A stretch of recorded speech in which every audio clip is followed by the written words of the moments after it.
Tonight, the new Premier announces a major overhaul of the state's COVID-19 management, and election posters litter Port Augusta streets.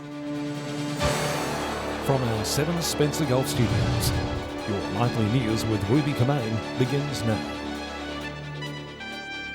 Good evening. New Premier Peter Malinauskas has announced a raft of upcoming changes to how his government will manage COVID-19.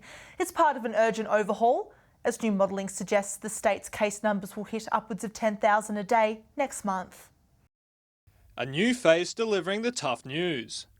Premier Peter Malinauskas facing his first COVID press conference since being sworn in yesterday, saying one of his government's first moves will be to scrap the pre-existing COVID-ready committee. It does not have true power. It doesn't have any specific authority invested in it. And I don't want to chair a committee that doesn't make decisions. In its place, a new subcommittee of Cabinet called the Emergency Management Council will be formed. This group will have more power to influence the state's emergency declaration. The actions the government takes informs the decisions that the state coordinator makes. And I want to give the state coordinator as many options as possible. The changes come as experts predict COVID cases will rise dramatically next month, with modelling from the University of Adelaide showing case numbers could hit up to 10,000 a day. The data seeing our region's newly elected MPs say that they are ready to work alongside the new Labor government to ensure that regional communities remain safe. COVID is going to be here in some form for some time. I think we need to make certain we work through the processes, and as I said, I believe we'll have this for some years. It'll be like a severe case of the flu going forward. Edward McCarroll, 7 Spencer Golf News. A Whyalla Labor MP is set to retain the seat of Giles for a third term in a row. According to the latest results from the Electoral Commission, Eddie Hughes has a substantial lead over his Liberal opponent.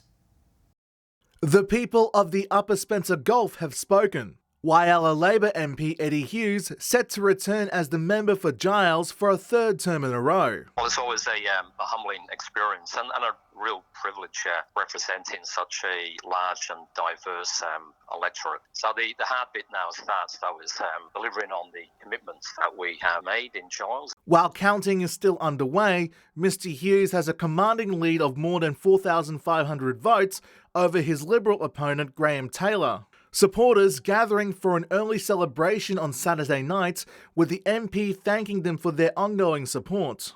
The division of Giles, now including Port Augusta West, with a promise to fix antisocial behaviour in the city. We need to get on top of that and seriously address it. Let's look at what's been done so far, but clearly a lot more needs to be done. Promises have also been made for more beds in regional hospitals and a multi-million-dollar hydrogen power plant at Point Lowly. Whyalla's Mayor Claire McLaughlin congratulating Eddie Hughes on being elected, saying in a statement, the Labor Party's commitments to Whyalla matched the City Council's vision. We will deliver for this, for the electorates of Giles. Diverse communities, great communities, and as regional people, they deserve to be looked after. Mark Zita, 7 Spencer Golf News. Meanwhile, 3 days after the election, various candidate signage was still hanging off fences and poles across Port Augusta. The City Council says it's time advertising material was taken down before it affects the local environment.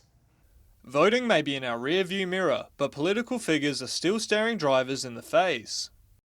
Election call flutes still plastered all over Port Augusta today, despite the Electoral Commission specifying they are to be taken down immediately after the election. I just encourage all those that won or lost the election to remove the signage you did place around our city. It's starting to wear thin and it's falling all over the ground and creating debris and rubbish within our city. Many of the signs are now battered by the wind, breaking apart and finding their way into the local environment. I think call flutes are an intrusion on the environment, quite frankly. However, the bill to abolish those wasn't put through the Parliament before it was recessed for 5 months. Many of the call flutes now look worse for wear after being vandalised and defaced by the public. I'm up here today to ensure that my call flutes that were up by my tremendous and dedicated volunteers and myself for helping them, and I'm making certain that if there's any that's left up, I'm going to make certain to get down. Teams of Labor volunteers were out this afternoon, beginning the clean-up process. But Council insists if any posters are left up, candidates will foot the clean-up bill, not ratepayers. Unfortunately, what we'll probably look at is Bylaw 3 that's been mentioned a few times, rubbishing in public areas and so forth. We'll have to look at what happens, and if we do have to remove them, I assume the cost for that to occur will come back to the person that owns to put them there. Edward McCarroll, 7 Spencer Golf News. Police have released CCTV footage of a man wanted in connection with a hotel break-in at Wailanori earlier this year. Just after 2 a.m. on January 27th, the man, believed to be in his 20s, allegedly smashed a glass door and forced his way into the premise on McDowell Stewart Avenue. Staff yelled at the suspect as he entered the bar before he fled on foot. Anyone with information is urged to contact Crime Stoppers. Still to come tonight, concerns emerge over local tuna exports amid political conflict, and the Port Pirie pharmacy acknowledged for its diversity.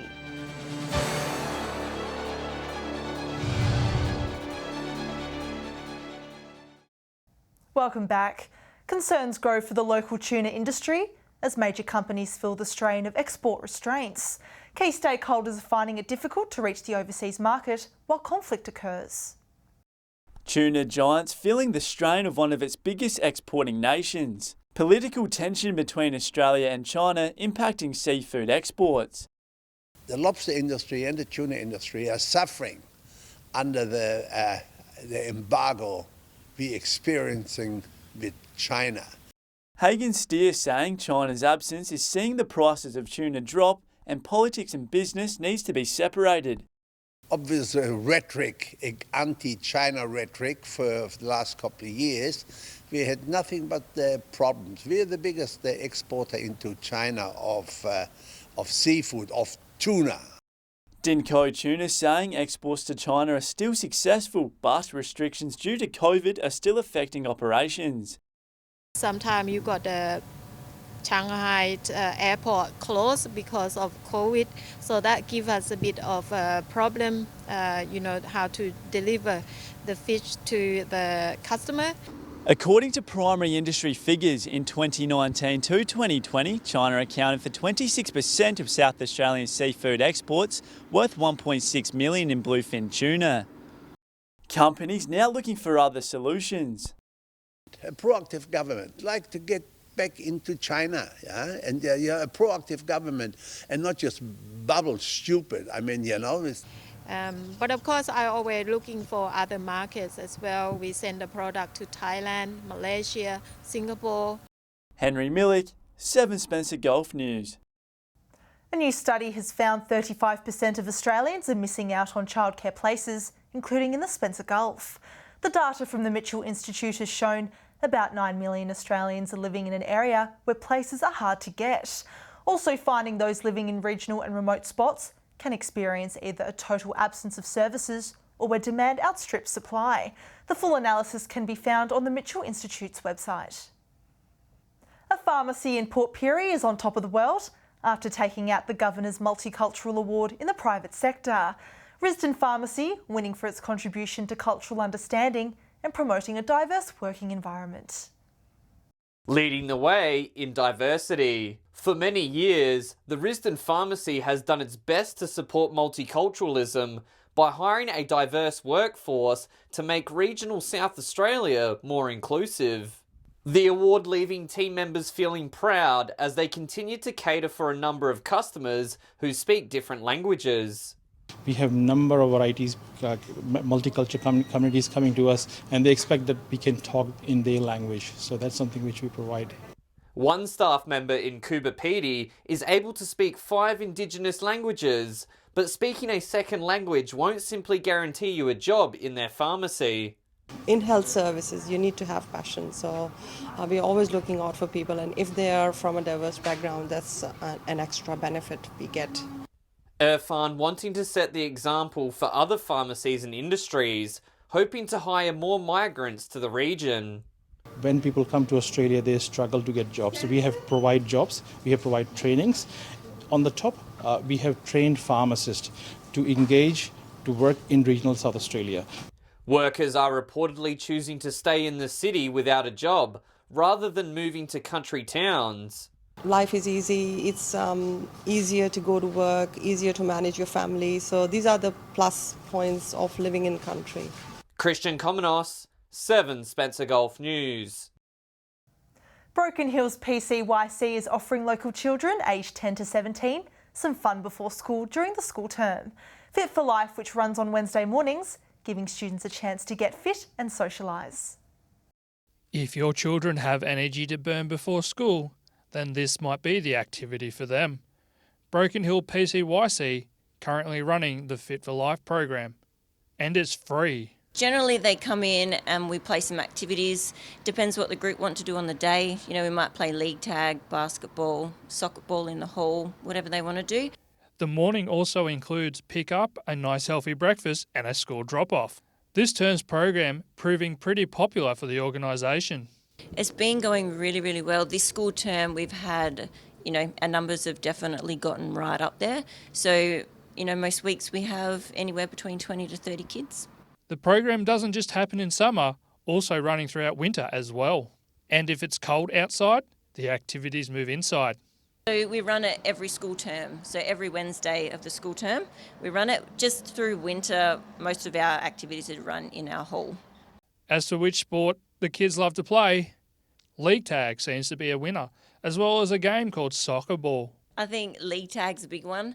You know, a lot of kids, after they've woken up, they've got a lot of energy. So league tag tends to take some of that energy away.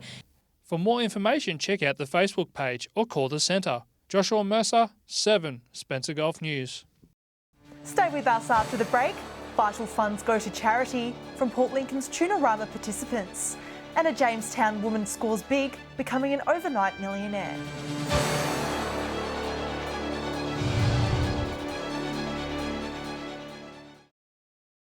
Hello again. New South Wales Small Business Month is almost over, but it's shone a spotlight on who the community relies on. The president of the Broken Hill Small Business Association says the inaugural Small Business Forum was a success. Looking after the small and micro businesses in the far west.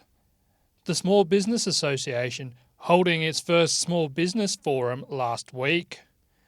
In what was an interesting night with Broken Hill hit with wild weather. In the event, we went to the forum. We had a few businesses rock up. It was a low attendance, and it was a low attendance because of the storm and the associated damage. Even with the low number, the forum still went well, with a number of issues raised. The biggest issue that came out of the Small Business Forum last Tuesday night was actually construction certificates and the delay on the issuing of those certificates. The Mayor also present at the forum. We also had Mayor Kennedy there, and he was able to explain, he was able to both explain why there are currently issues with the issuing of those certificates and also what he's doing to address them now. Also putting his support behind bi-monthly forums. He put out a mayoral minute back in January calling for the establishment of a bi-monthly small business forum. Moving forward, President of the Association Dylan Stone would like to see more people at the next forum in May, especially now they have a good format on how to run it. Joshua Mercer, 7, Spencer Golf News. The Tunarama Ambassador Quest has officially come to an end, with participants handing over their cheques to their respected charities. Despite the cancellation of the Tunarama Festival, the Quest saw 4 participants raise money for Port Lincoln. Despite its 2-year absence, Tunarama is still making a difference within the community. This year's Ambassador Quest participants raising a combined total of $80,000 for charity. I was introduced to Lane, Mentally Fit EP. We've been working together, collaborating, and had a successful run. We raised close to $21,000, which I hope will hugely help Mentally Fit EP in the future. Quest Ambassador Rachel Valla raising the highest amount of money of nearly $30,000. The money set to go towards helping Matthew Flinders Care Services. So what the funds were raised for is to go towards a new wheelchair access bus for our community day centre and also for our residents in residential homes. So they get the opportunity to go out and about, socialise. Charity recipients hoping to make a difference with the funds raised. For us, that's amazing. We get grants for about $10,000 here and there, and we think that is incredible. So anything over that is amazing, and it goes a really long way. This year's Quest winner hopeful to see the festival return next year, encouraging others to get involved. I'm going to be very much involved with the Tunarama committee this year, on the committee helping with fundraising. I want a lot of the fundraising to involve the actual entrants themselves. The Bendigo Community Bank, one of the event's major sponsors. We realise how much the festival puts back into our community, and in particular through the quest, money given back to charities, which is what the bank is all about. Henry Millick, 7 Spencer Golf News. A Jamestown woman has decided to take the day off work after winning $1.25 million yesterday from Cross Lotto. The woman celebrated with a bottle of champagne with her husband and says she'll be able to pay off her mortgage, buy a new car and go on a holiday or two. Also saying it's the best surprise to receive on a Monday. It's the first time the Jamestown News Agency has ever sold a Division 1 winning entry. Stay with us after the break. We'll have all the scores and highlights from weekend sport.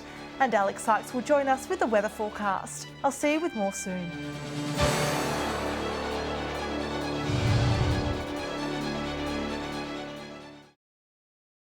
Welcome back.